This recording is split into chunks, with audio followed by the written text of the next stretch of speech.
একটা গান কও, বাগানে তো বসেই আছি গরমের মধ্যে, ভাল লাগতেছে না, একটা গান শোনাও। ঠিক আছে।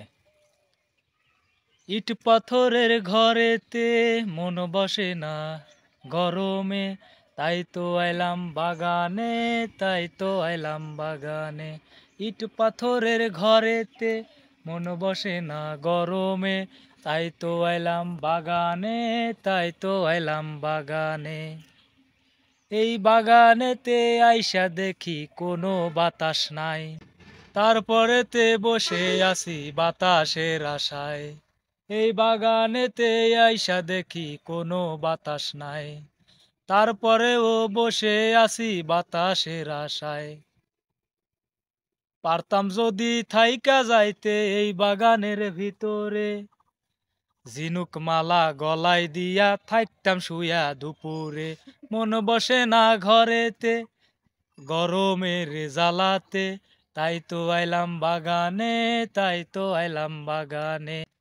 ইউক্যালিপটাসের বাগানে আসলে ভালো লাগে রে, এইখানেতে গরম কম, তাই তো বসে থাকি রে। এই ইট পাথরের ঘরেতে মন বসে না গরমে, তাই তো আসছি বাগানে, তাই তো আসছি বাগানে। নাকি বলো? হ্যাঁ হ্যাঁ।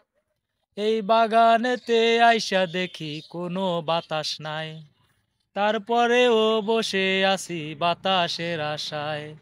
আল্লাহ যদি চায় সবাইকে ঠান্ডা করবে, তাই তো আমরা অপেক্ষাতে বইসায় আছি দুইজনে।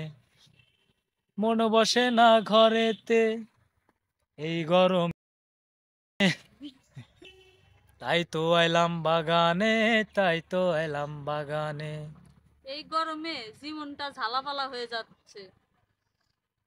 তো যাই হোক বন্ধুরা, যার যার যেখানে বাগান আছে বাড়ির আশেপাশে সবাই বাগানে চলে যান, আমার মতো গান গাইতে থাকেন। এমনও তো হতে পারে আল্লাহ তাআলা চাইলে এক মুহূর্তের মধ্যে সবাইকে ঠান্ডা বানিয়ে দিতে পারে, তাই না? হ্যাঁ, যেমন কয়েকদিন ছিল অনেক ঠান্ডা ছিল। অনেক মানে 2-3 দিন কিন্তু বেশ ভালো ঠান্ডা ছিল। ওই সময় অনেক ভালো লাগছিল, মানে ওইরকম ওয়েদারটাই যদি সারা জীবন থাকতো, আহ কি শীতও না, গরমও না, সি ঠান্ডা মানে না। কি শান্তি পাইতাম। তো যাই হোক, গানটা বানাইছি মানে জাস্ট। মুহূর্তের মধ্যেই, মানে হঠাৎ করেই। কেমন লাগছে অবশ্যই জানাবেন। আশা গান পাবেন ইনশাল্লাহ, এই গানটা সুন্দর করে গাওয়া হবে, অবশ্যই এই গান পাবেন। তো বন্ধুরা, ভিডিওটা শেষ পর্যায়ে চলে আসছি। সবাই ভালো থাকবেন আর বেশি বেশি শেয়ার করবেন, এরকম গান সবাই শিখতে পারবে। ঠিক আছে? তো আল্লাহ হাফেজ।